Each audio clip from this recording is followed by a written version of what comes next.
They thought I was just a grieving mother. Weak, broken, stupid today. My husband is rotting in a prison cell with one leg missing. And I am standing on the empire he tried to steal. 2 days ago, he hugged me at our son's funeral. He cried, fake tears. But while he was acting like a sad father, he didn't know I had already visited our son's bedroom. He didn't know what I found inside the teddy bear. That little bear held a secret recording that changed everything. A confession. I could have gone to the police immediately. But that would be too easy. Instead, I decided to become a ghost in his own house. I decided to make him destroy himself. This is how I used a toy car, a smart home system, and his own greed to take down a monster. This is my revenge. It was 2 hours after the earth had covered the small coffin of my 8-year-old son. The house felt like a frozen hell. The air inside was thick and suffocating. It smelled of white lilies and wet dirt. That scent clung to the hem of my black dress. It clung to my hair. It settled in the back of my throat like a bitter taste I could not swallow. Strangers drifted in and out of my living room. They were like ghosts in dark clothes. They murmured words of condolence that meant nothing. I am so sorry for your loss. He is in a better place now. God has a plan. Their voices sounded hollow, distant, as if they were speaking to me from the bottom of a deep well. They told me I had to accept the will of heaven. They said Zion was at peace. But peace was a lie. My chest felt like it had been ripped open by a dull knife. There was a physical hole where my heart used to be. Zion was only 8. He was not sick. He was a ball of energy. He was a runner. He was life itself. The doctor said it was a massive heart attack, a rare case, an anomaly. I did not believe it. But grief is a heavy blanket. It smothers you. It takes away your voice. It takes away your strength to fight. So I sat there, silent. Numb. I retreated to the sanctuary of my bedroom. I sat on the edge of the mattress. My hands rested on the cold quilt. I stared blankly at the framed photo on the nightstand. In it, Zion smiled. He held his track and field trophy. His eyes were bright. He looked invincible. Through the half-open bedroom door, I could see the hallway. I could see my husband, Marcellus. He stood near the front door. He was accepting hugs from neighbors. His eyes were red. His face was swollen. His shoulders slumped as if he carried the weight of the entire universe. He looked devastated. I watched him. Everyone whispered about how strong he was. They said he was an exemplary father, a rock, a man who remained standing only to support his shattered wife. I saw Mr. Sterling approach him. Sterling was the president of the foundation where Zion went to school, a powerful man, wealthy, respected. He patted Marcellus firmly on the back. It was a gesture of comfort, like a father consoling a son. Marcellus leaned into the touch. That scene should have moved me. It should have made me feel grateful to have a partner in this nightmare. But it did single quotes too. A wave of nausea rolled over me. It was cold and sharp. It was instinct. It was the primitive part of my brain screaming that something was wrong. The picture was too perfect. The grief was too staged. My phone began to vibrate against the quilt. The sound was like an angry hornet in the silence. I looked down. The screen lit up in the dim room. Miss Vanna. I frowned. Vanna was Zion's teacher. She had been at the funeral. I had seen her weeping by the graveside. Why was she calling me now? Why wasn't she with her family? My hand trembled as I reached for the device. I slid my finger across the green button. I brought the phone to my ear. Hello. The voice on the other end was barely a sound. It was a whisper drowned in terror. Vanna was breathing hard. Ragged gasps. It sounded as if she were hiding in a closet. As if she were running for her life. Amara, listen to me. Her voice cracked. I cannot repeat this. I found something. I found something in his desk. You need to see it with your own eyes. You need to come to the school. Right now, I sat up straighter. The fog of grief began to lift, replaced by a cold spike of adrenaline. What are you talking about, Vanna? Meet me in the teacher's lounge. Come alone. Do not tell your family. Do not tell anyone. This is dangerous. Amara, please. Just come." The line went dead. I stared at the phone. My heart began to hammer against my ribs. It was a violent rhythm. The grief that had paralyzed me was gone. In its place was fear, something urgent. Something dark. Vanna was not a dramatic woman. She was calm, kind, professional. If she was terrified, then the danger was real.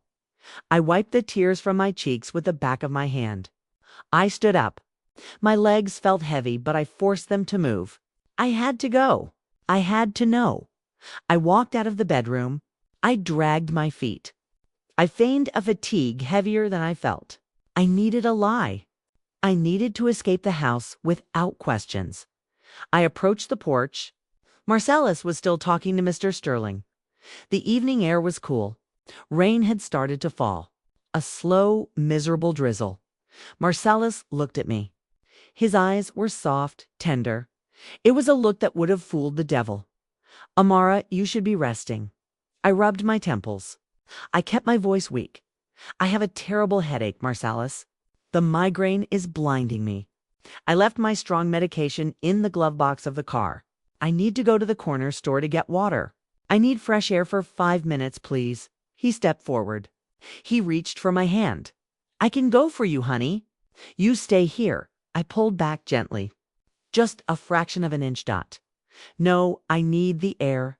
I need to be alone for a moment." "Just 15 minutes. Mr. Sterling smiled. It was a tight, polite smile. "Let her go, Marcellus. The breeze might help. But do not take too long, Amara. You are fragile right now." I nodded. I did not look them in the eyes. I walked past them. I walked to my car, parked in the driveway. As I drove away, the house disappeared in the rearview mirror. But the feeling of being watched did not leave me. The drive to the school felt endless. The city stretched out into infinity. The rain intensified. It lashed against the windshield. The wipers slapped back and forth, slap, slap, slap, like a metronome, counting down time. My mind was a storm. What had Vanna found? Why was she so scared? And why did she forbid me from telling Marcellus? Marcellus was the father. He should be the first to know. But deep down, in a place I did not want to look, a seed of doubt began to grow. It pushed through the concrete of my denial. I remembered the last few months. Zion's stomach aches, his sudden fatigue, the way he fell asleep in corners. I remembered how Marcellus insisted on giving him the medicine personally. I remembered his anger when I suggested a different doctor. The school loomed ahead. It looked ominous in the dark. A large brick beast sleeping in the rain. The main gate was ajar. It creaked in the wind. There was no security guard. No lights in the booth. I parked my car under the shadow of a massive oak tree. Far from the entrance, I did not want to be seen. I stepped out into the rain. The water soaked my hijab instantly. It ran down my neck. I ran across the courtyard. My shoes splashed in the mud, though the building was silent. I entered the side door. It was unlocked. The hallway was pitch black. The only light came from the lightning flashing outside. It cast long, dancing shadows on the lockers. I walked toward the teacher's lounge on the second floor. The air inside was oppressive. Stale, step by step. My heart beat in my throat. I saw a thread of light. It spilled from the bottom of the lounge door. The door was open just a crack. I slowed down. I made my footsteps light. I approached the door. I held my breath. I peeked inside. The blood in my veins turned to ice. Vanna was there. She was backed into a corner near the gray filing cabinets. Her face was the color of paper. Her eyes were wide, wild with terror. Her hands were raised in front of her, pleading, please, please, no, and standing in front of her was a man. His back was to me. But I knew the shape of his shoulders. I knew the way he stood, shifting his weight to his left leg. I knew the scent of his cologne, expensive musk and spice.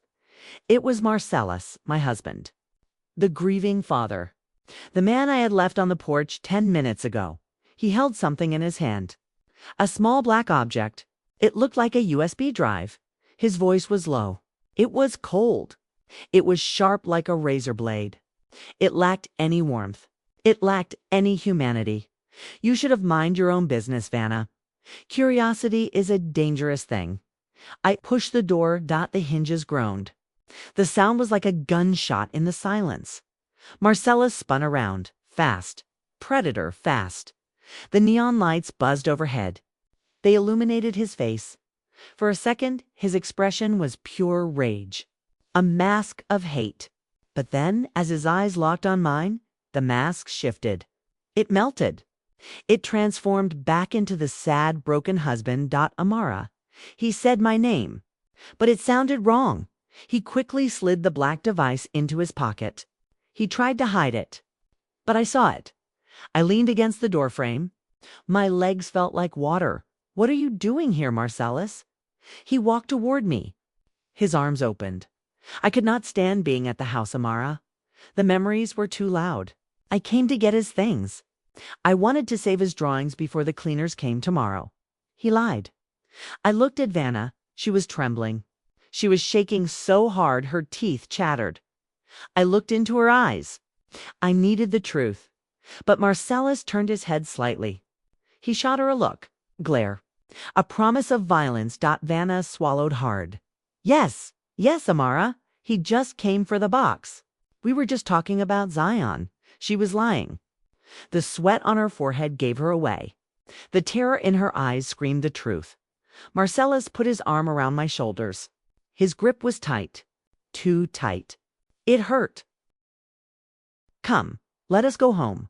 You should not be here. He steered me toward the door. He was forcing me out. But before we crossed the threshold, Vanna moved. She rushed forward. She reached out to fix my hijab. Her fingers were freezing cold. They grazed my neck, and then I felt it. She slid a small, folded piece of paper into the fold of my tunic. Her eyes locked onto mine, intense, desperate. Her lips moved without sound. Run. That single word echoed in my skull. Run. I nodded stiffly. I let Marcellus lead me out into the dark hallway, leaving her behind, leaving her alone with the monster. And as we walked back to the car in the rain, I knew one thing with absolute certainty: my son did not die of a heart attack. And the man holding my hand was not a father. He was a killer. The drive back from the school was a silent torture. The rain hammered against the roof of the car. It sounded like 1,000 stones falling from the sky. Marcellus drove with one hand on the steering wheel. He looked calm. He looked peaceful. He even hummed a soft tune. It was a piece of classical music, the same melody he used to listen to when he wanted to relax after work. To me, that melody sounded like a funeral march. I sat in the passenger seat. My body was rigid. I stared out the window at the blurred city lights. I could feel the folded piece of paper inside my hijab. It was tucked against my neck. It felt hot, like a burning coal pressing against my skin. I wanted to pull it out. I wanted to read it right there. But I could not risk it. Marcellus was watching me from the corner of his eye. I could feel his gaze. It was heavy, calculating. He reached out and patted my hand. His skin was warm. It will be okay, Amara. We will get through this. I forced myself not to pull away. I forced myself to nod. When we pulled into the driveway, the house was dark. The last of the mourners had left. The chairs in the backyard were empty. They looked like skeletons in the moonlight. We entered the house. The silence was deafening. The air was still thick with the smell of flowers and stale coffee. Marcellus took off his wet coat. He hung it up with care. I am going to make some tea. Do you want some?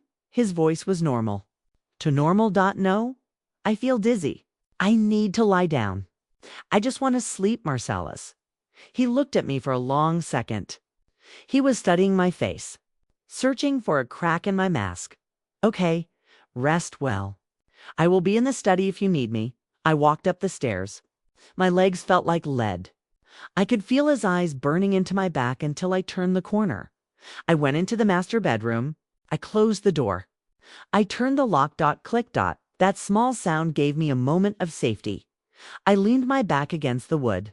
I slid down until I hit the floor.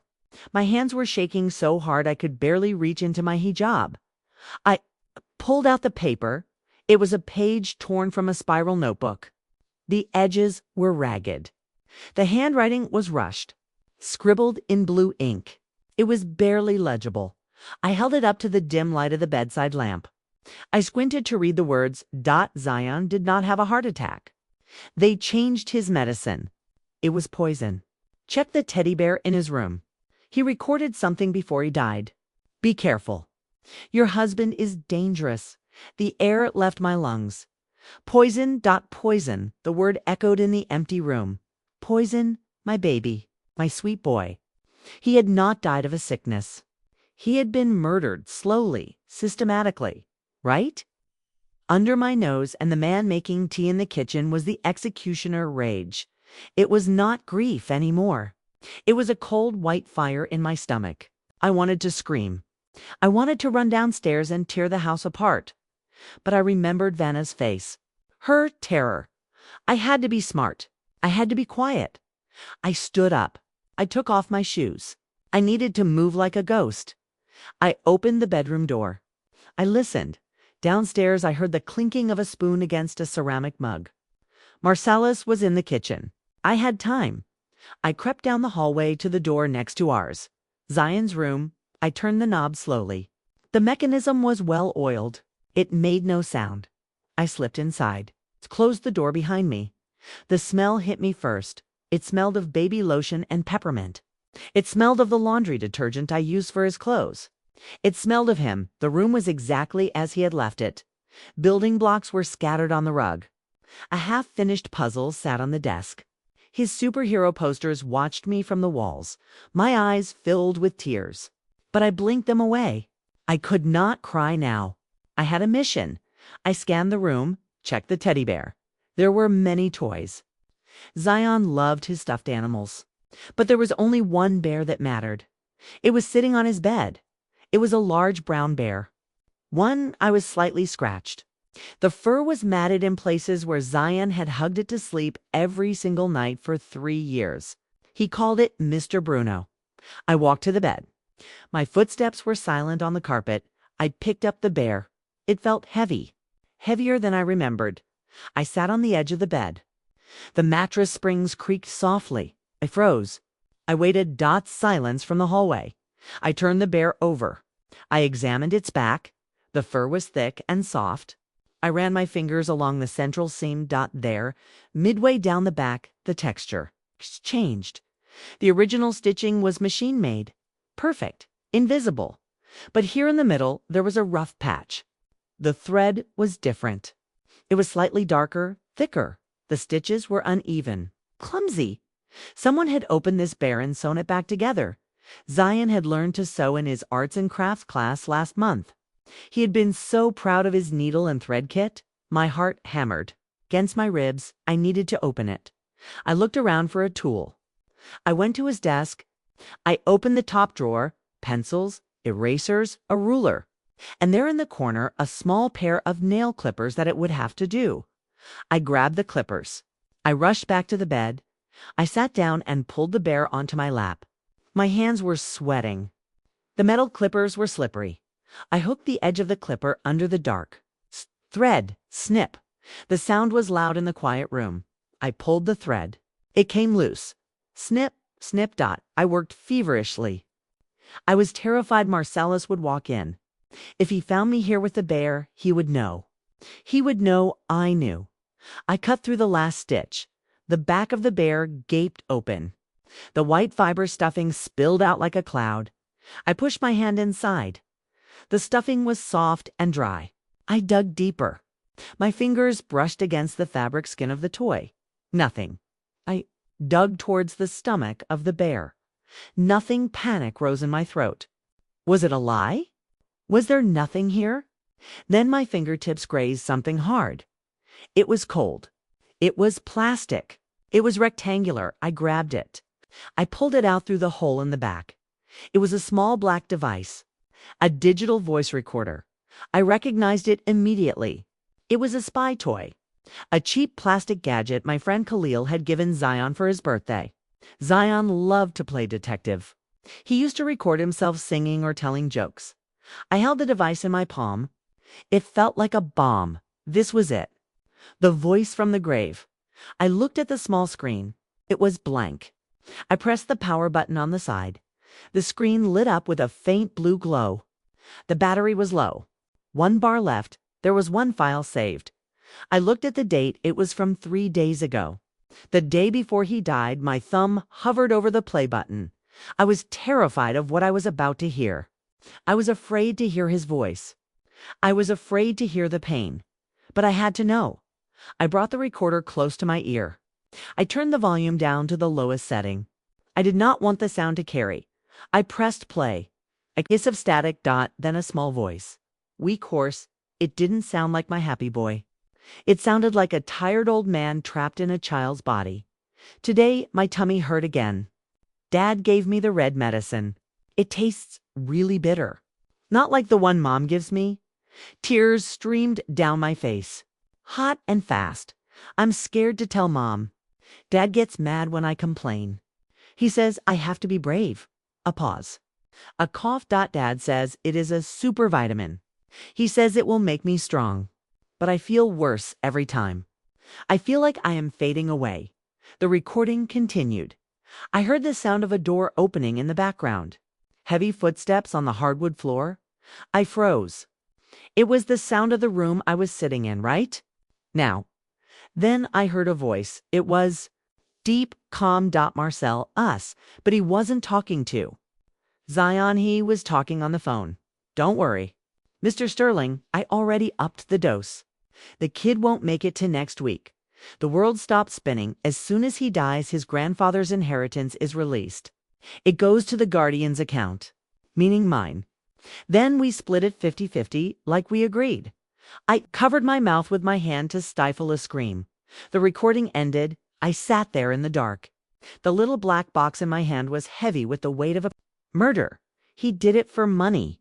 He killed our son for money.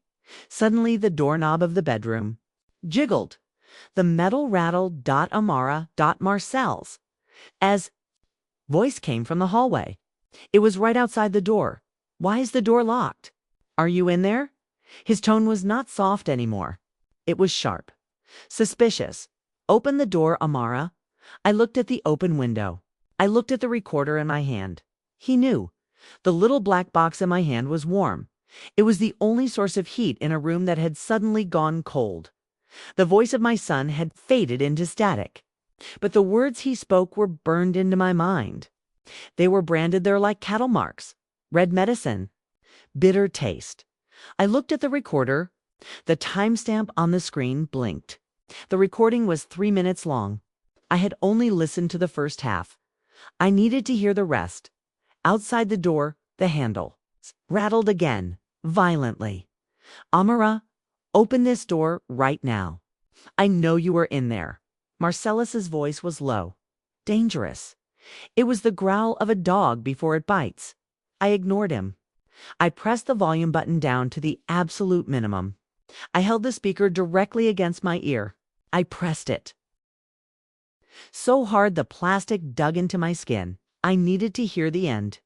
I needed to know the full extent of the monster living in my house. I pressed play. The static hissed.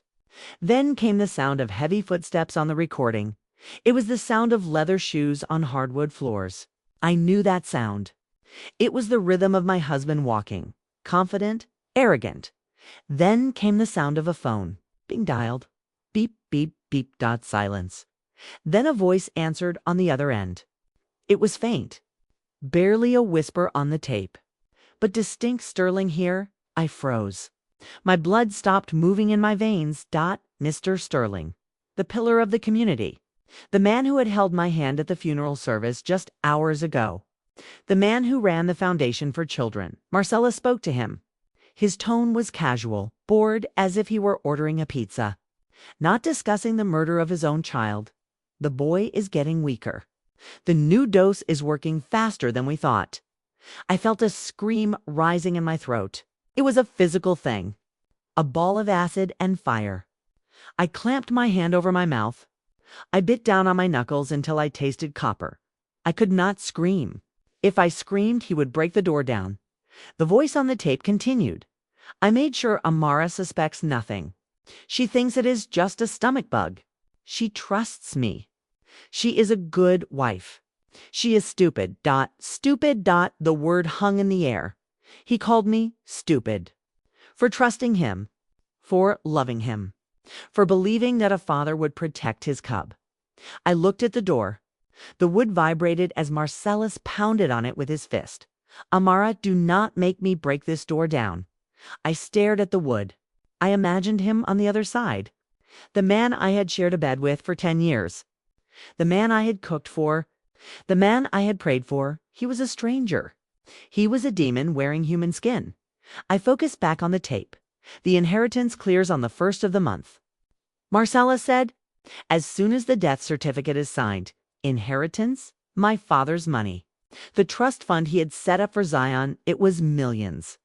It was meant to pay for university, for travel, for a future that Zion would never have. They killed him for paper. They extinguished the bright light of my son for numbers in a bank. Account and sterling. The philanthropist. The man who claimed to love children. He was the architect. Just make sure the paperwork for the foundation property is ready to change names. Marcellus added, I want my 50% sterling. Do not try to cheat me. The call ended with a click. Then the recording shifted. There was a rustling sound, like fabric moving. Then a heavy sigh. And then, the most chilling sound of all, Marcellus began to whistle. He whistled a happy little tune. While standing over the bed of his dying son, the recording ended. Silence returned to the room. But it was a different kind of silence. Before it was the silence of grief, heavy, sad, soft. Now it was the silence of a tomb. Cold, sharp, deadly. I sat there on the edge of the bed. The teddy bear lay beside me. Its back was cut open. Its white stuffing spilled out like guts. My tears had stopped. I touched my face. My cheeks were dry. Grief is water. It drowns you. It makes you weak. But what I felt now was not grief. It was fire. It was a cold white flame that started in my stomach and spread to my fingertips. My sadness died in that moment. It withered away like a dry leaf. In its place, a new woman was born. A woman made of iron and hate.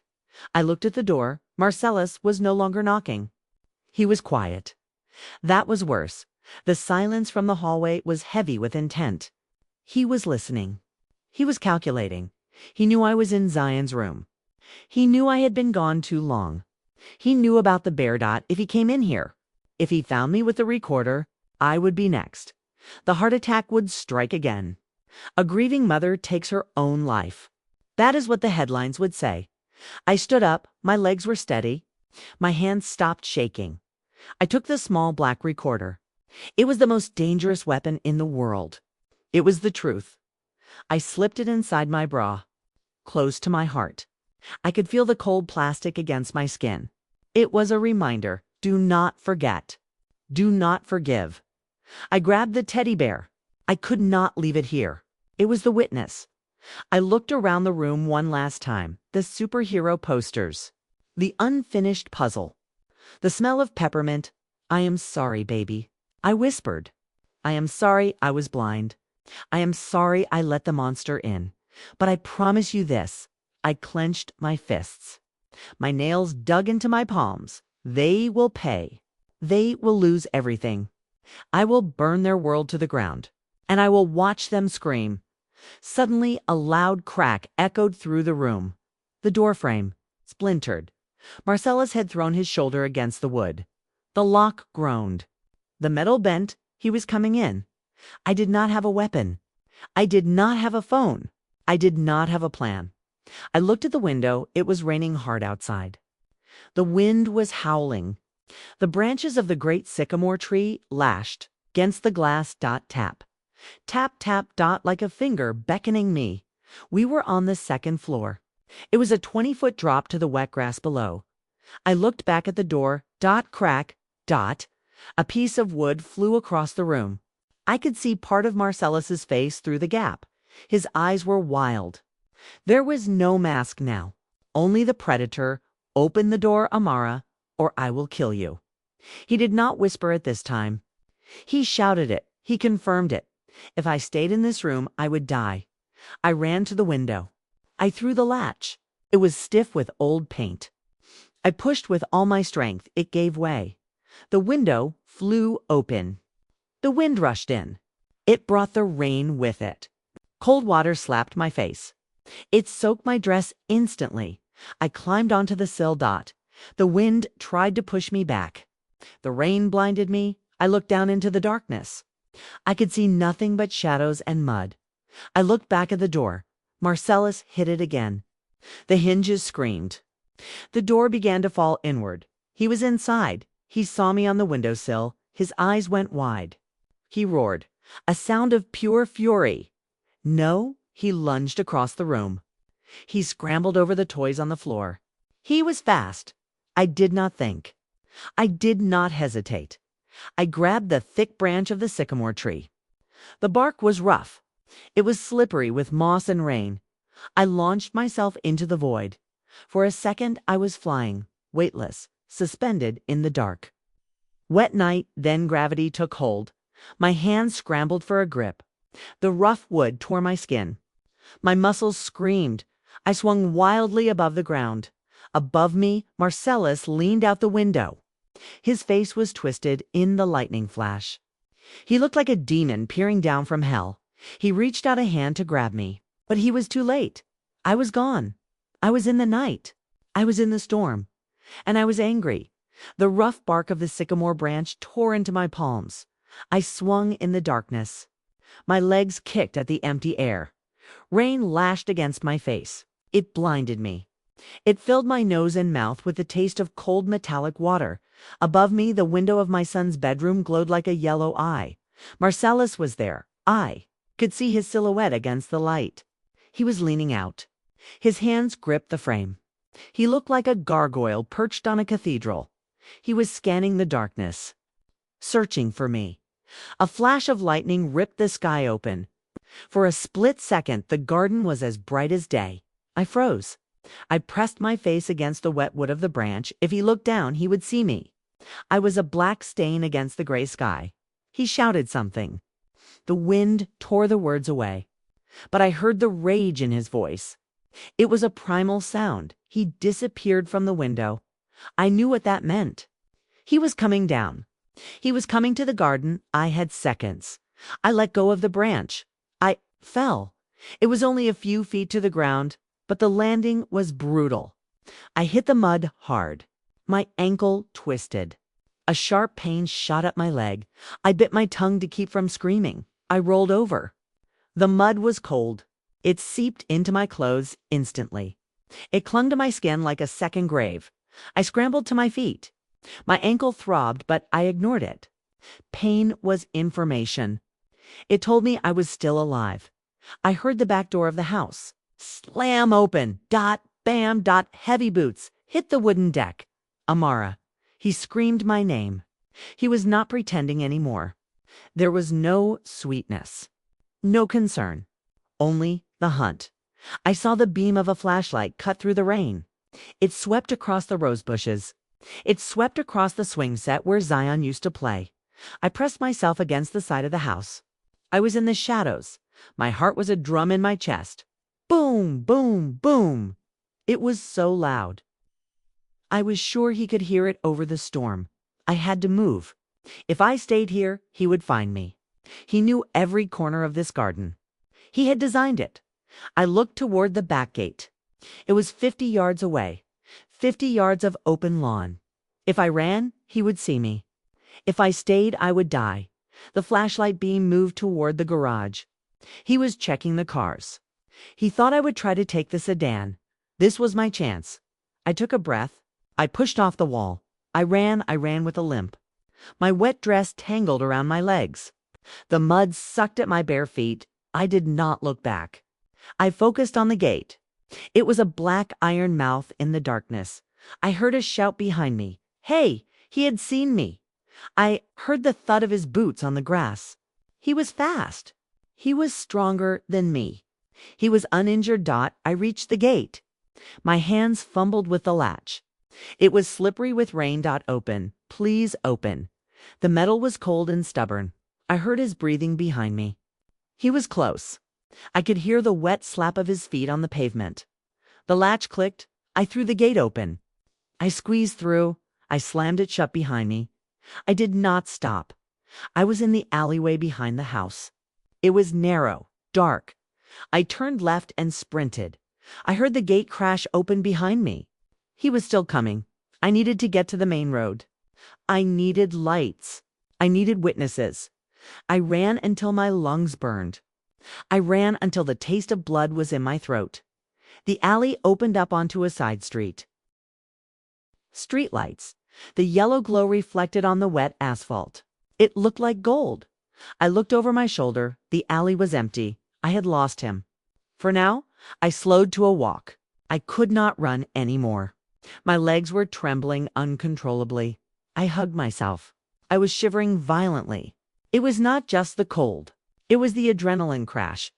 I walked toward the main avenue. I stayed in the shadows of the trees. I did not want to be seen. Every car that passed made me flinch. Every pair of headlights looked like Marcellus's SUV. I checked my pocket, the recorder. It was still there, safe inside my dress. I touched it. It gave me strength. I needed a phone. My phone was back at the house. On the bed, I saw a neon sign in the distance. A gas station. It was open. I walked faster. The clerk behind the counter looked up as I entered. He was a young man, bored. His eyes went wide when he saw me. I must have looked like a ghost, soaked to the bone, covered in mud, my hijab torn, my face pale. Do you have a phone? My voice was a croak. He nodded slowly. He pointed to the counter. I reached for the landline. My fingers left muddy prints on the receiver. I dialed the number. I knew it by heart.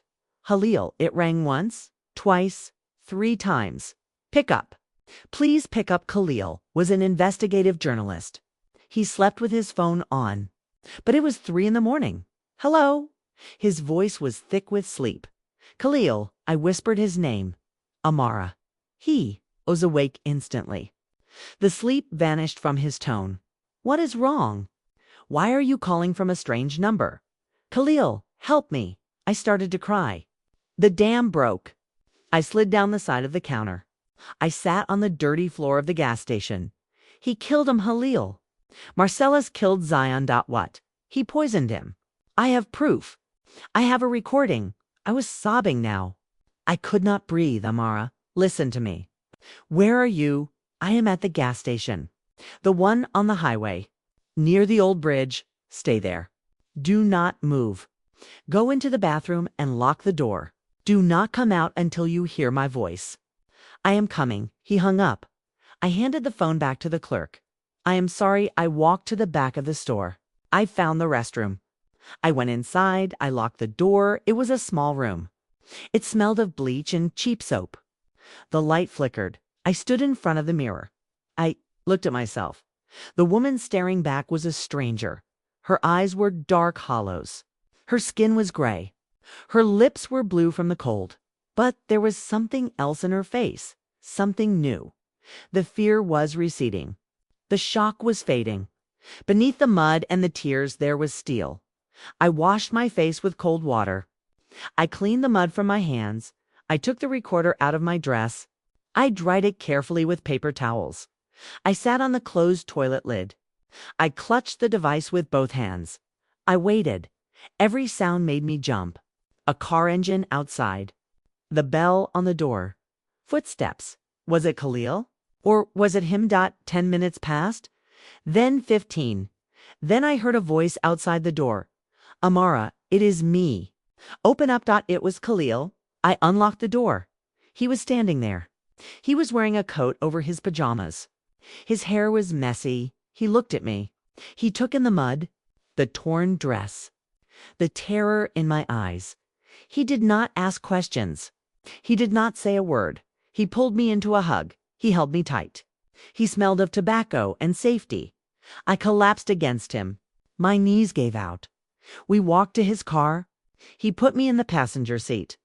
He turned the heater up high. The warm air blasted my face. It hurt. My skin began to tingle as the blood returned. Khalil got in the driver's seat. He locked the doors. "Tell me." He said it softly. I pulled out the recorder. I pressed play. I watched his face as he listened. I saw his eyes darken. I saw his jaw tighten. I saw his knuckles turn white on the steering wheel when the recording finished. He was silent for a long time. He looked out the windshield at the rain. "This is it, Amara," he said quietly. "This is enough to bury him." "No, no," I shook my head. My voice was steady. "It is not enough." Khalil looked at me. "Surprise? What do you mean?" "He confessed to murder. He has money, Khalil. He has sterling. He has lawyers who can twist the truth. They will say the tape is fake. They will say I am crazy with grief. They will destroy the evidence." I looked down at my hands. They were clean now, but I still felt the mud. I do not want him in a cell for a few years. I do not want a plea deal. I looked up at Khalil. I want him to suffer. I want him to feel the fear I felt tonight. I want to take his money. I want to take his reputation. I want to take his leg. I stopped. I did not know where that last part came from. But it felt right. Khalil looked at me. He saw the change. He saw the fire. Okay. He started the car. "We are not going to the police." "Not yet." He put the car in gear. "Where are we going?" "To my uncle's old apartment. No one knows about it. It is off the grid. We will be safe there." We drove into the night. The rain began to stop. The clouds broke apart. I looked out the window. The city was sleeping. The world was moving on. But my world had stopped. I was no longer a mother. I was no longer a wife. I was a weapon, and I was aimed at the heart of the man who killed my son. The hunt had begun, but this time, I was not the prey. The car engine died. The silence that followed was heavy. We were parked in the shadow of an old brick building. It was on the edge of the city, a place where streetlights were broken, a place where people did not ask questions. Khalil turned to me. His face was shadowed. "We are here, Amara, my uncle's old place. No one knows about it, not even my family." I nodded. My neck was stiff. My skin felt tight from the dried mud. We got out of the car. The air here smelled of wet asphalt and industrial smoke. It was the smell of the forgotten part of town. We climbed the fire escape. The metal stairs rang softly under our feet. Clang, clang. Khalil opened the door with a rusty key. The apartment was dark. It smelled of stale tobacco and dust. It smelled of time standing still. He flipped a switch. A single yellow bulb flickered to life in the center of the room. There was furniture covered in white sheets. They looked like ghosts waiting for us. I walked to the window. I peered through the dirty glass. The street below was empty. "You should shower," Khalil said softly. "I will find you some dry clothes." I did not move. I felt numb. The adrenaline was fading. In its place was a deep, hollow ache. Khalil walked to a small radio on the counter. He turned it on. He wanted to fill the silence. He wanted to drown out the sound of my breathing. Static filled the room. Then a voice. "Traffic reports." Weather. Then the tone changed. "Breaking news." I froze. The body of a woman was found tonight in the courtyard of Magnolia Elementary School. My heart stopped. Police have identified the victim as a 30-year-old teacher. Preliminary reports suggest suicide. It appears she jumped from the 3rd floor. The room spun. Suicide. They said she jumped. I grabbed the back of a chair. My knuckles turned white. They killed her. I whispered it. But in the small room, it sounded like a scream. They threw her off the balcony. They silenced her because she tried to warn me. Because she slipped a note into my hijab. Vanna was dead. Guilt crashed over me. It was a physical blow. I doubled over. I gasped for air. If I had stayed, if I had brought her with me, she would be alive. I fell to my knees on the dusty floor. I buried my face in my hands. I wanted to die. I wanted to let the darkness take me. Khalil was beside me in an instant. His hand was on my shoulder. Amara, breathe. I cannot. I sobbed. They are winning Khalil. They have the money. They have the power. They kill anyone who stands in their way. I am just one woman. I am nothing. Khalil gripped my shoulders. He shook me gently. You are not nothing. You are the only one who knows the truth. You are the only one who can stop them. I looked up at him. My vision was blurred with tears, but I am weak. Look at me. I am just a wife. Khalil looked me in the eye. The wife died tonight, Amara. The mother is grieving. But the woman has a choice. He stood up. He walked to the bathroom. He turned on the faucet.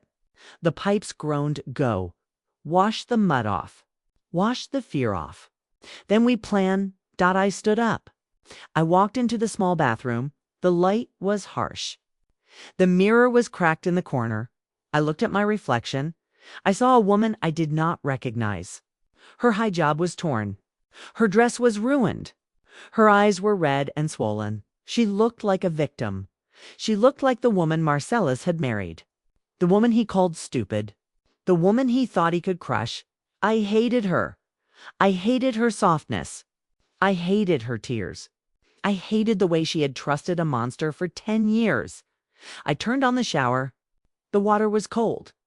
I did not wait for it to heat up. I stepped in, clothes and all. The water hit me like a shock. It washed away the mud.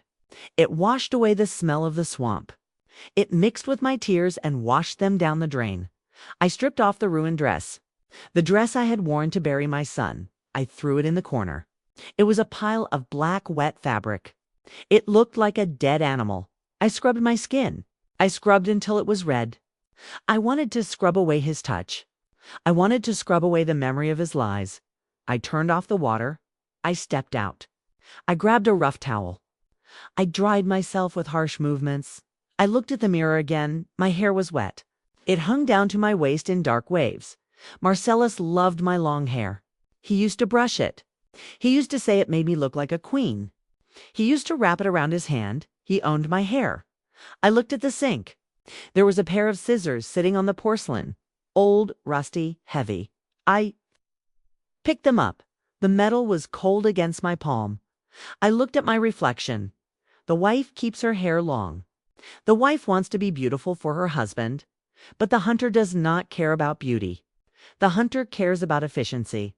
I grabbed a handful of wet hair. I brought the scissors up. The blades made a grinding sound as I opened them. Snip, dot, a thick lock of black hair fell into the sink. It looked like a snake. I did not hesitate. Snip, snip, snip. I cut with abandon. I cut away the vanity.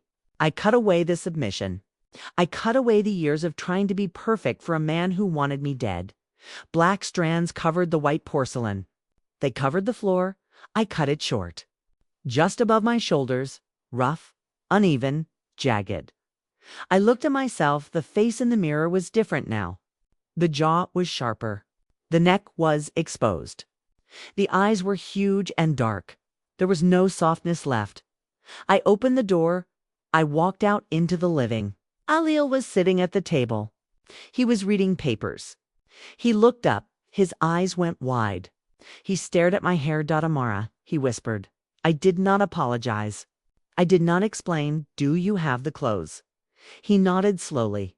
He pointed to a chair. My uncle was a small man. These might fit. I picked up the pile. A pair of gray work trousers. A flannel shirt. A thick denim jacket. They were men's clothes. Rough, practical. I put them on. The trousers were a little loose. I tightened the belt. The shirt smelled of cedar wood. I buttoned it to the top. I put on the jacket. I rolled up the sleeves. I put on a pair of heavy boots. I laced them tight. I stood in the center of the room. I felt different. I felt armored. I was no longer the woman who sipped tea in the garden. I was no longer the woman who waited for permission. I walked to the table. I sat down opposite Khalil.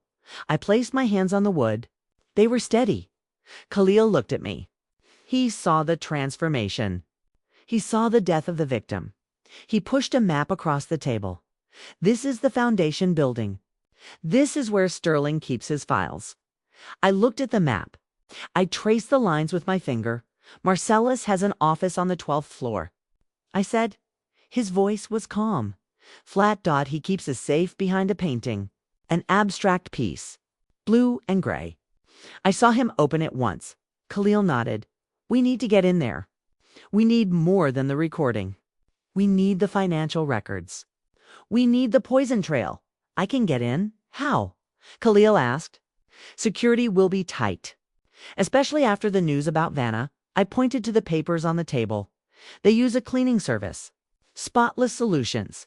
They come every Friday night. That is tomorrow. I looked at Khalil hack their system.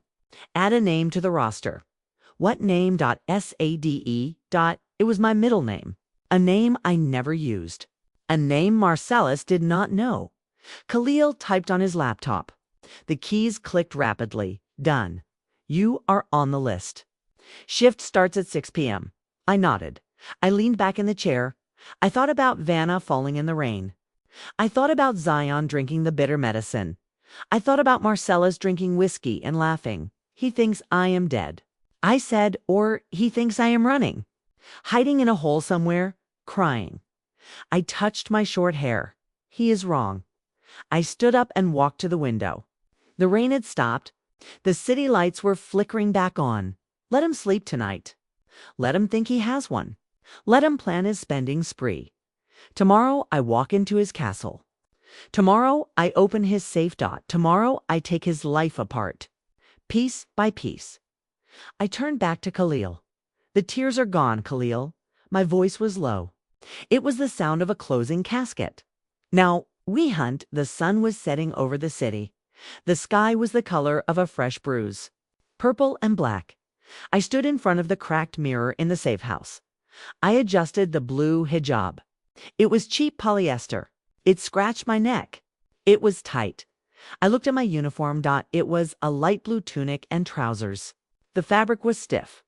It smelled of industrial starch and artificial lemons. It was 2 sizes too big. It swallowed my frame. It hid my shape. I put on the thick-rimmed glasses Khalil had found. They slid down the bridge of my nose. I stared at the reflection. Amara, the grieving widow, was gone. Amara, the wealthy housewife, was gone. Saad, the cleaner, was standing there. I looked tired. I looked invisible. I looked like a woman who scrubbed floors for minimum wage. Perfect. Khalil handed me a plastic ID badge. It had my photo on it. But the name reads Saad Williams. This will get you through the service entrance. He said. His voice was tight with worry. I took the badge. I clipped it to my chest. Do not worry, Khalil. I checked my pocket. The tiny spy camera was buttoned into my collar. The audio recorder was taped to my chest. I am ready. We drove to the corporate district in silence. The buildings were tall towers of glass and steel. They reflected the city lights like cold jewels. We parked 2 blocks away. I got out. The wind was biting. I walked to the rear of the Sterling Foundation headquarters. There were other workers arriving, men and women in gray and blue uniforms. They walked with their heads down. They looked at the pavement. I joined the stream. I matched their pace. I slumped my shoulders. We reached the service door. A security guard sat behind a glass partition. He was eating a sandwich. Mustard stained his shirt. He looked bored. I held my breath. My heart hammered against my ribs. A frantic bird trapped in a cage. If he looked closely, if he saw my eyes, if he recognized the wife of the director of operations, I held up my badge. Beep. The light turned green. He waved me through. He did not even look at my face. I let out a breath. It is true what they say. The wealthy do not see the help. We are furniture to them. We are ghosts that clean up their mess. I walked into the loading bay. The air changed. It was conditioned, filtered. It smelled of floor wax and money. I found a cleaning cart in the supply closet. It was loaded with mops and buckets. I pushed it toward the freight elevator. The wheels squeaked, squeak, squeak, squeak. The sound echoed in the empty corridor. It sounded like a scream. I pressed the button for the 12th floor. The elevator groaned. It began to rise. 10, 11, 12. The doors slid open. The executive floor was different. The carpet was thick. It swallowed the sound of my steps. The walls were lined with mahogany. It was silent. Most of the staff had gone home for the weekend. I pushed my cart down the long hallway. I passed door after door. Vice President, Finance. Legal. Then I saw it. Director of Operations. Marcellus Thorne. My husband's name. In gold letters, seeing it made bile rise in my throat. It tasted bitter. I swiped the key card Khalil had. Cluned. Click. The lock disengaged. I pushed the door open and slipped inside. The office was spacious. It had a panoramic view of the city. Rain lashed against the floor-to-ceiling windows. I inhaled. The room smelled of him. That mixture of expensive cologne and stale tobacco. It was a scent that used to make me feel safe. Now it made my skin crawl. It smelled like death. I parked the cart by the door. I put up a yellow wet floor sign. A simple barrier. I moved to the desk. There was a photo frame facing the chair. I picked it up. It was us. Me, Marcellus, Zion. We were smiling. We were at the beach. Zion was holding a sandcastle bucket. I wanted to smash the glass. I wanted to tear the photo to shreds, but I put it down gently, exactly where it was. I turned to the wall behind the desk. There was a large painting, an abstract swirl of blue and gray. Marcellus had paid $10,000 for it. He said it showed sophistication. I knew it hid secrets. I gripped the frame. I lifted the painting away from the wall. There it was. The safe, a digital keypad, stared back at me. A red light blinked. I needed a 4-digit code. My hands were shaking. I forced them to be still. Think, Amara. Think like him. He was arrogant. He was sentimental about himself. I tried his birthday. Beep, beep, beep. Beep. Error. I wiped my sweaty palms on my trousers. I tried our wedding. Anniversary. Beep, beep, beep, beep. Error. The keypad flashed red. One more try before it locked down. One more try before the silent alarm tripped. I closed my eyes. What did he value? What did he use to pretend he was human? Zion, he used our son as a prop. As a shield, I punched in Zion's birthday. 1703. Click. The green light flashed. The heavy doors swung open. I let out a sob of relief. I reached inside. My hands grabbed stacks of cash. Thick bundles of $100 bills. Rubber banded together, I grabbed passports. There were 3, all with his photo. All with different names. I grabbed documents. Bank transfers to the Cayman Islands. Property deeds signed by Sterling. I shoved them into the trash bag on my cleaning cart, underneath the dirty paper towels. But I was looking for one thing. The bottle. The red medicine. The poison. I searched the back of the safe. I felt around the corners. Nothing. It was empty. He had moved it. Or he had destroyed it. Panic flared in my chest. Without the bottle, we only had the recording. It might not be enough. Suddenly, I heard a noise. Laughter. It came from the hallway. The sound of high heels clicking on the marble floor. Outside, click, click, click, and heavy footsteps. Marcel, he was coming back. I froze. I looked at the safe. It was still open. The painting was on the floor. I had seconds. I slammed the safe door shut. I grabbed the painting. I hung it back on the hook. It was slightly crooked. I didn't have time to fix it. The door handle began to turn. I dove behind the large leather sofa in the corner of the room. I pulled the cleaning cart in front of me. I curled into a ball. I pressed my face against the dusty carpet. The door opened. Lights flickered on. I held my breath. Marcellus walked in. And with him was a woman. I peeked through the gap between the cart and the sofa. I saw red stilettos. I saw sheer stockings. It was Soraya, his secretary. I knew she was close to him. I never realized how close. She was giggling, a high-pitched sound that grated on my nerves. She sat on the edge of his desk. She crossed her legs. Pour me a drink, baby, she said. I heard the clink of glass, the splash of liquid. Here. Marcella's voice, relaxed, arrogant, to us. He said, to the future. They clinked glasses. I reached into my pocket. I pulled out the recorder, pressed the button. The red light came on. Did you finish the paperwork? Soraya asked. Marcellus laughed. It was a cruel sound. It is all done. Sterling signed off on the transfer this morning. The old fool thinks he is in control. And the boy, Soraya asked. Is there any loose ends? I felt my blood turn to lava. None, Marcellus said. The brat is in the ground, and the grieving mother is probably crying in a gutter somewhere. He took a sip of his drink. Amara is weak. She'll eventually kill herself or run away. Either way, I win. And the bottle Soraya pressed. Are you sure it is safe? I leaned forward. This was it. Marcel aside. Stop worrying, Soraya. I told you. I threw it in the medical waste incinerator at the hospital this morning. It is ash. It is smoke. There is no proof. My heart sank. The bottle was gone. Physically destroyed. But I had something else. I had his confession. He just admitted to destroying evidence. He just admitted to the murder. They finished their drinks. Come on, Marcella said. Let us go to that Italian place. I am starving. Celebrating makes me hungry. They put their glasses down. Marcellus grabbed his coat. Soraya grabbed her purse. They walked to the door. Wait, Marcellus paused. My heart stopped.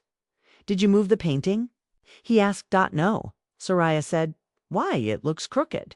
He took a step toward the desk, toward the safe, toward me. I gripped the scissors in my pocket. If he looked behind the sofa, I would have to fight. Come on, Marcellus, Soraya whined. It is just the cleaning crew. They probably bumped it. I am hungry. Nay, Marcel us hesitated. He stood there for a long second. Fine. He turned around. He switched off the lights. The door closed. The lock clicked. I was alone in the dark. I let out a breath that shook my entire body. I waited 5 minutes, just to be sure. Then I crawled out from behind the sofa. My legs were stiff. My hands were trembling. I walked to the desk. I looked at the empty glasses. I looked at the spot where they had sat and laughed about my son. I reached into my pocket one last time. I pulled out a small object. It was a toy car, a red racing car, paint chipped on the bumper. It was Zion's favorite toy. He carried it everywhere. I placed it in the center of the desk, right on top of the black leather blotter. When Marcellus came back on Monday morning, when he sat in his big chair, this would be the first thing he saw. A message from the dead. I am not gone. We are watching you. I grabbed my cart. I pushed it to the door. I walked out of the office. I did not look back. I took the elevator down. I walked past the security guard. He was sleeping now.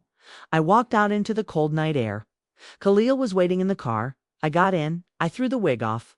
Threw the glasses on the dashboard. Did you get it? He asked. I patted my pocket. I got the money. I got the papers. And I got the confession. I looked at the building one last time. The lights on the 12th floor were dark. But the war had just begun. Drive. I said, we have a gala to crash. The safe house was quiet. We had the money. We had the documents. We had the confession.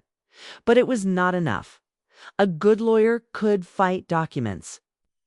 A good lawyer could suppress a recording. We needed to break him.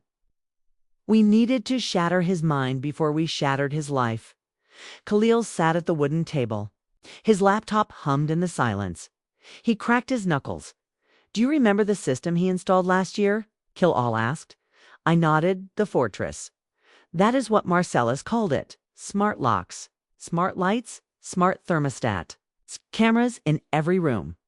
Voice activation for everything. He wanted total control. He wanted to see everything. He wanted to be the king of his castle. Now that control would be his cage. Khalil typed a command. Access granted. The screen flickered. A grid of video feeds appeared. I leaned in, my heart beat faster. I saw my living room. I saw my kitchen. I saw the hallway where Zion used to run. It looked strange on the screen, cold, distant, like a dollhouse. And there was the doll Marcellus. He was in the living room. He was pacing back and forth like a caged tiger. He held a glass of whiskey. It looked full. His third one tonight. He looked agitated. His shirt was unbuttoned at the collar. His hair was messy. He kept glancing at the hallway. Toward the front door, he was waiting for me.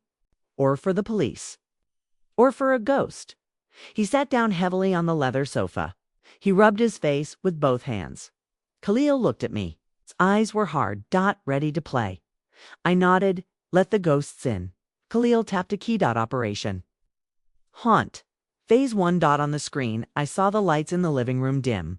They did not go out. They just lowered. A subtle shift. Marcellus looked up. He frowned. He put his drink down on the coaster. He shouted something at the ceiling. I could see his mouth move. He was commanding Alexa to fix the lights. Nothing happened. Then the thermostat. Khalil dragged a slider on his screen. Current temperature, 72 degrees. Target temperature, 50 degrees. I watched Marcellus. He shivered. He buttoned his shirt. He rubbed his arms. He stood up and walked to the wall panel. He tapped it furiously. It did not respond. The numbers were locked. He looked confused. He looked small. He went back to the sofa. He grabbed a cashmere throw blanket. He wrapped it around his shoulders. Phase 2, audio. Khalil opened a sound file. It was a recording of Zion. Just a small clip. A giggle. It was from a birthday party 3 years ago. Pure, innocent joy. Khalil routed the audio to the smart speaker in the kitchen. Volume low. Just a whisper. I watched the screen. Marcellus froze. His head snapped toward the kitchen archway. He stood up slowly. The blanket fell to the floor. He walked toward the kitchen. He moved cautiously. He listened. Silence. He shook his head. He ran a hand through his hair. He poured another drink. His hand was shaking. The bottle clinked against the glass. He sat back down. Phase 3. Khalil typed another command.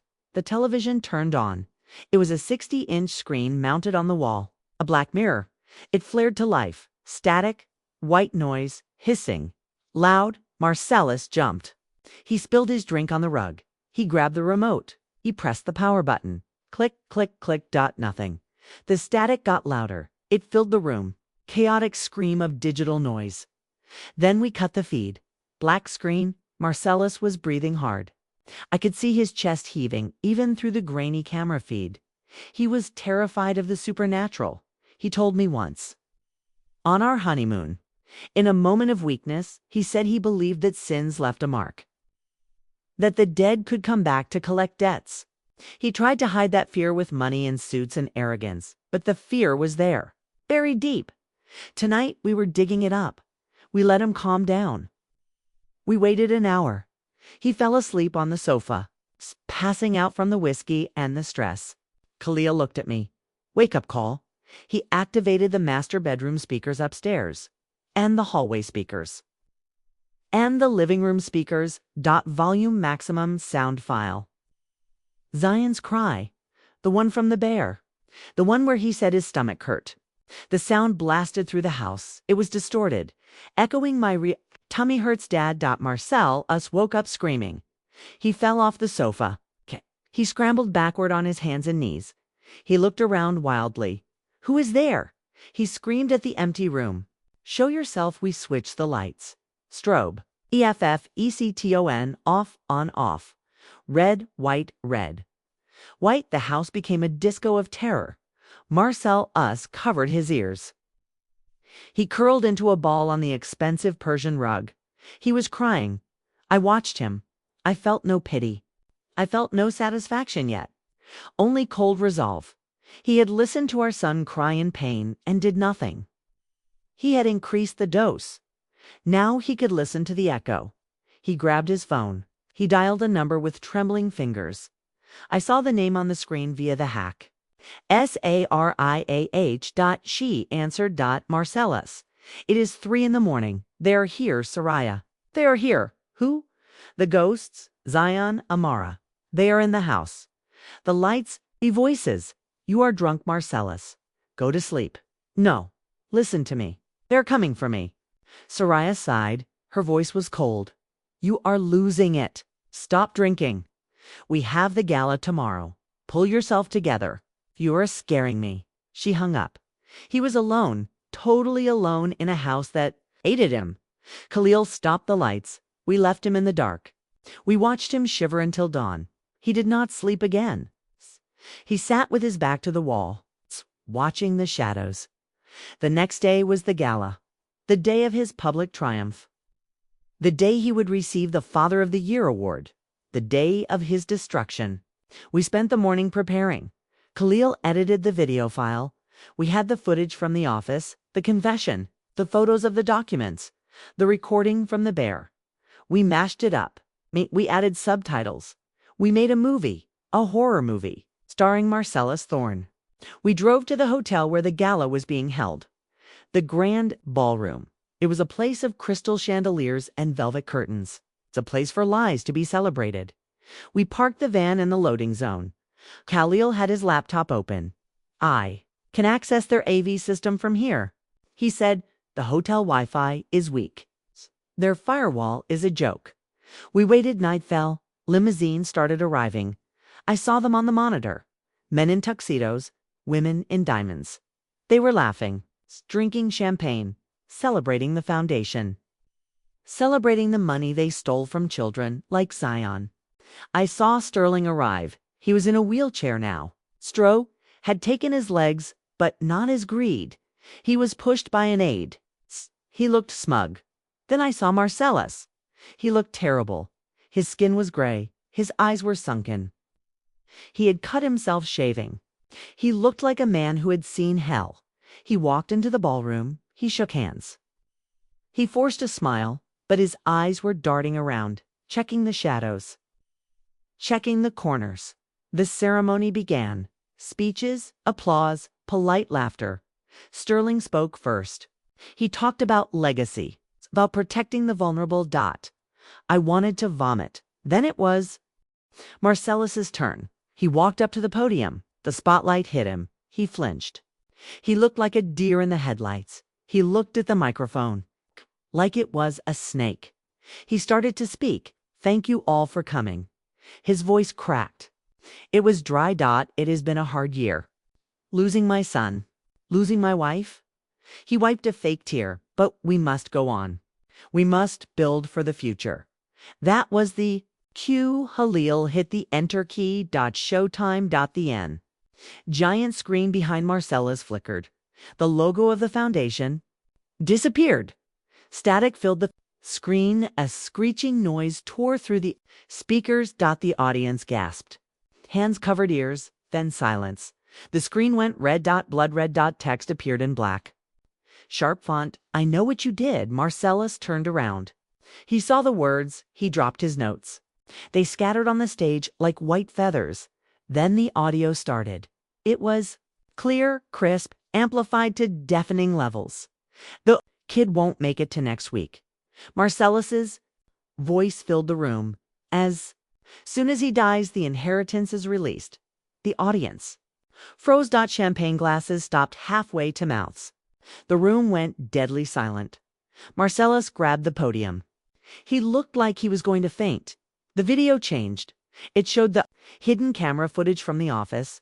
Marcellus and Soraya drinking, laughing. I threw the poison in the incinerator. The crowd erupted. Murmurs turned to shouts. Chairs scraped against the floor. Soraya stood up at her table.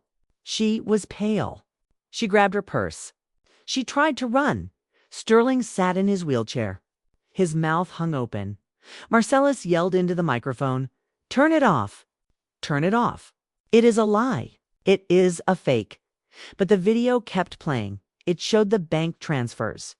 The stolen millions. Then it showed Zion's photo, and underneath it, one word.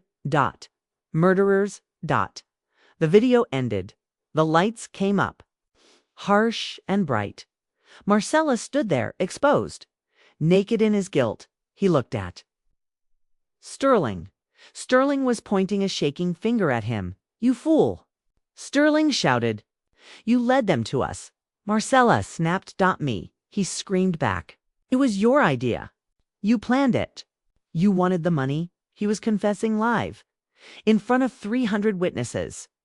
In front of the press, flashes went off. Cameras clicked. Marcellus realized what he had done. He looked at the doors. He saw security moving in. He saw the blue uniforms of the police entering the back. He jumped off the stage. He ran. He knocked over a waiter. He pushed past a donor. He burst through the side exit into the rain. Khalil started the van. We are not done. He said. We followed him. He was heading to the docks. To the old warehouse. That was where he thought he was safe. That was where the trap was set. We drove into the night. The hunter and the prey. And this time, the prey had nowhere left to run. The van was cold. It smelled of old coffee and ozone. We were parked 3 streets away from the Grand Hotel. The rain drummed on the metal roof. It was a rhythmic THRUMMING dot inside the van. The only light came from the laptop screens. They cast a ghostly blue glow on Halil's face. He cracked his knuckles. I am in the system, he whispered. Their firewall was a joke. I have control of the audio. I have control of the projector. I leaned forward.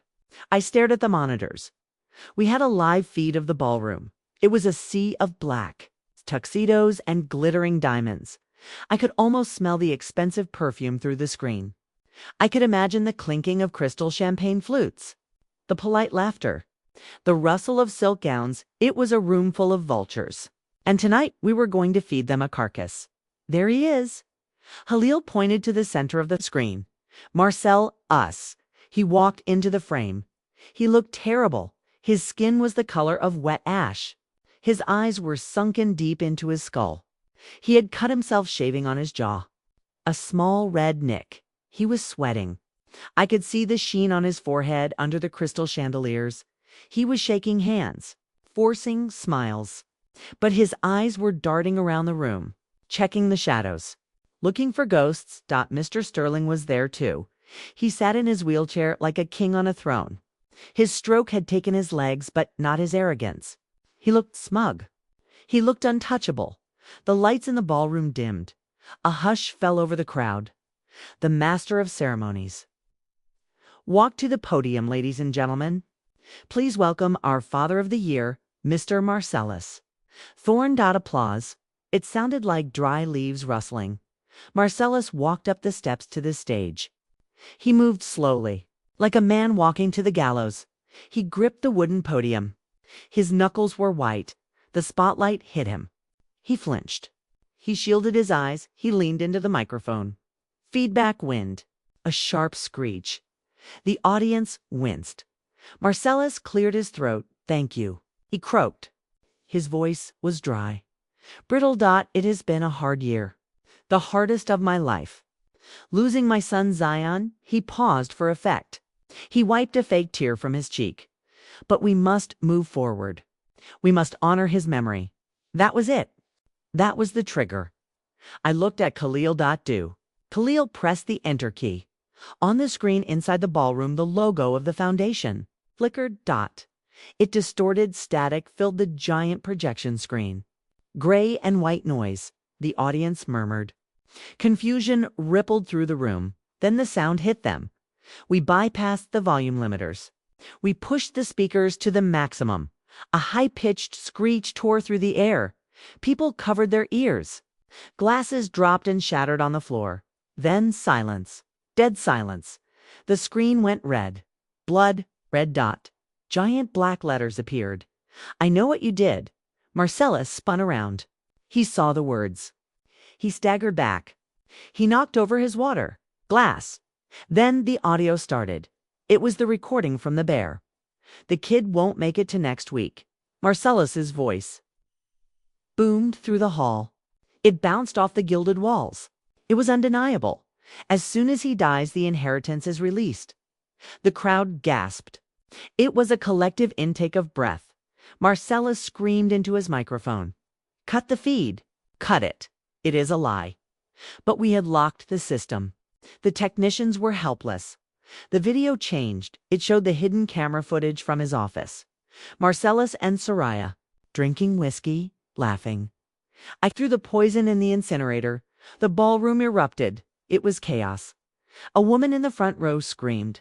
A man stood up and threw his chair aside. On the screen, we showed the bank transfers, the millions stolen from the charity, and finally, the photo of Zion, my sweet boy, and one word. Underneath, murderers, the lights in the ballroom slammed back on. Marcellus stood on the stage. He was naked in his guilt. He was stripped of his lies. He looked at Sterling. Sterling was purple with rage. He was shouting at his aides, trying to wheel himself away. Marcellus grabbed the microphone. He pointed his shaking finger at the old man. It was him. Marcellus shrieked. He made me do it. He planned it. He took half the money. The confession was live. Journalists were flashing their cameras. Phones were recording. Marcellus realized what he had done. He looked at the doors. Security. Guards were pushing through the crowd. Blue police uniforms appeared at the back entrance. Marcellus jumped from the stage. He landed awkwardly. He scrambled up. He pushed a waiter. A tray of drinks crashed to the floor. He ran toward the service. Keel started the van engine. He is running. I watched the screen. One last time. Marcellus burst through the fire exit doors. Into the alley. Into the rain. He was alone. He was panicked. He was desperate. Drive. I said, follow him. The rain fell harder. It turned the city into a blurred painting of neon and black. We drove to the docks. The old warehouse stood at the edge of the water. It was a rotting skeleton of steel and corrugated iron. It smelled of salt and dead fish. It smelled of rusted chains and forgotten crimes. Khalil and I climbed the metal stairs to the loft. We hid in the shadows of the rafters. We had a perfect view of the main floor below. Khalil checked his phone. The blue light illuminated his face. The bait is taken, he whispered. We had sent 2 messages. 2 lies to catch 2 liars. To Marcellus, we pretended to be Sterling. Come to the docks. I have a boat waiting. Bring the documents. We leave tonight to Sterling. We pretended to be Marcellus. I have the evidence. Meet me at the docks. Bring my money or I go to the FBI. Rats will always turn on each other when the ship sinks. We just had to poke holes in the hull. We waited. The sound of the rain on the tin roof was deafening. It sounded like 1,000 drums. Headlights. Cut through the darkness. A black sedan pulled up outside. The heavy sliding door creaked open. Mr. Sterling entered. His driver wheeled him into the center of the warehouse. The old man waved the driver away. He wanted no witnesses for this deal. He sat in the center of the cold concrete floor. He looked small in his wheelchair. He reached into his jacket. He pulled out a pistol. His hand shook. The metal gleamed in the dim light. He was trapped. He was scared. A cornered animal is the most dangerous kind. Then came the SUV. Tires screeched on the wet pavement outside. Marcellus burst in. He was soaking wet. His tuxedo was torn. His hair was plastered to his skull. He saw Sterling. He saw salvation. Where's the boat? He shouted. His voice echoed in the vast, empty space. Sterling laughed. It was a dry, hacking sound, like a cough. There is no boat, you idiot. Give me the papers. Marcellus froze. He stopped 10 feet away. But you texted me. You said you arranged an escape. I texted you nothing. Sterling spat. You texted me. You threatened me. You said you would talk to the feds. Marcellus looked at his phone. Then he looked at Sterling. The realization hit them both at the same time. It was a trap, but it was too late. The hate was already there. The adrenaline was already pumping. You ruined me. Marcellus screamed. You old leech. He lunged at the wheelchair. Sterling raised the gun. Bam! The shot went wide. It sparked against a steel pillar. The sound was deafening. Marcellus tackled the old man. The wheelchair tipped over. They hit the dirty floor. 2 wealthy men. 2 pillars of the community. Reduced to animals rolling in the dirt. It was brutal. It was ugly. Marcel us punched Sterling in the face. Sterling clawed at Marcellus's eyes. You poisoned him. Sterling yelled. You killed your own son to pay your gambling debts, and you took the money. Marcellus roared. You signed the death warrant. You authorized the cremation to hide the body. Kell tapped his earpiece. Did you get that? He asked the police officer, listening on the live feed. Loud and clear. Sirens began to wail in the distance. A rising chorus of judgment. Blue and red lights flashed through the cracks in the walls. They painted the fighting men in chaotic colors. Marcellus stopped. He looked up. He heard the sirens. He let go of Sterling's throat. He stood up. He was panting. He was covered in dust and blood. He looked around for an exit, then he looked up. He looked right at the loft. A flash of lightning illuminated. My face. Our eyes met. Amara. He whispered my name. He did not see a ghost. He saw his wife. He saw the woman he called stupid. The woman he thought was weak. He saw the architect of his destruction. His face twisted. It was not fear anymore. It was pure hatred. He looked at the main door. The police were already banging on it. Open up, police. He looked at the back stairs. The metal stairs that led up to the roof, the stairs that led to me. He made a choice. He abandoned Sterling on the floor. He ran toward the stairs. He grabbed a metal pipe from the ground. He charged up the steps. Khalil grabbed my arm. Domara. To the roof, we scrambled up the ladder. Marcellus was right behind us. I could hear his breath. I could hear the clang of the pipe against the railing. He was not running to escape the police. He was running to take me with him. The wind on? The roof was screaming. It sounded like a chorus of angry ghosts. Marcellus lunged at us. He swung the metal pipe. Khalil stepped in front of me. Crack. Bone hit metal. Khalil fell to the wet concrete. He groaned in pain. Marcellus did not stop. He grabbed my hijab. He twisted the fabric tight. He dragged me toward the fire escape. I stumbled. I fought. I scratched at his hands, but he was fueled by adrenaline and madness. He threw me down the metal stairs. He shoved me into the passenger seat of an old SUV, parked in the alley. He started the engine. He drove like a demon. We hit the highway. The speedometer climbed. 80, 90. 100 blue and red lights filled the rear-view mirror. The police were a pack of wolves behind us. Marcellus was laughing. It was a high broken sound. We are not going to jail, Amara. We are going away. He swerved to avoid a spike strip. The car spun. The world turned upside down. Metal screamed against concrete. Glass shattered into a million diamonds. We hit the barrier of the viaduct. The car crunched like a soda can, then silence. I opened my eyes. I smelled gasoline. I smelled hot rubber. I smelled blood. I looked at Marcellus. He was pinned. The dashboard had collapsed on his legs. A piece of jagged metal from the doorframe had pierced his right thigh. Deep. Below us, the river was rising. Dirty stormwater was leaking into the cabin. It was black water, full of sewage and mud. It washed over his open wound. Marcellus woke up. He looked down. He saw the blood. He saw the filth entering his veins. Help me. He screamed. Amara, pull me out. I unbuckled my seatbelt. I was bruised, but broken glass had missed me. I opened my door. I stepped out into the rain. I looked back at him. The man who poisoned my son was begging for mercy. I leaned in. Zion begged you to.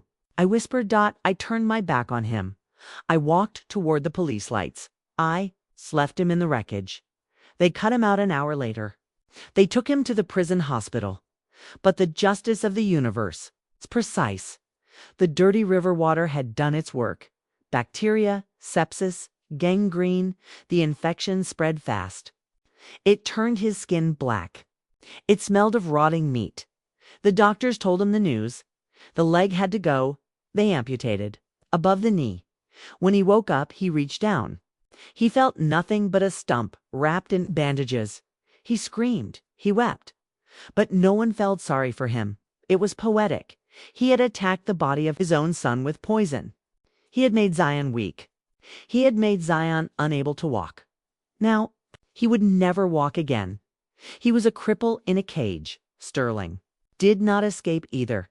The stress of the arrest was too much for his old heart. He suffered a massive stroke in his holding cell. He survived. But he was locked in, paralyzed. He could not speak. He could not move. He could only blink. He was a prisoner in his own skull, forced to stare at the ceiling for the rest of his life. Soraya took a plea deal. But she still got 20 years. She went into prison a beauty queen. She would come out an old woman. Her vanity would be her torture. 6 months later, the sky was a brilliant blue. I stood in the cemetery. The grass was green and lush. I knelt before the small marble headstone, Zion Thorne. Beloved son, I placed a new teddy bear on the grass. This one had no secrets inside. No wires, no batteries. Only soft cotton. I touched the cold stone. It is done, baby. I used the money. All of it. I did not keep a cent. I built Zion's house, a shelter for children who have no voice. A fortress for the weak. Your name is on the door. Your legacy is safety. A gentle breeze blew through the trees. It rustled the leaves of the magnolia. It felt like a small hand brushing. Against my cheek, I closed my eyes. I did not feel the heavy weight in my chest anymore. The matriarch had one. I stood up. I adjusted my hijab. I walked out of the cemetery. I did not look back at the grave. I looked at the horizon. I looked at the future, and for the first time in a long time, I smiled.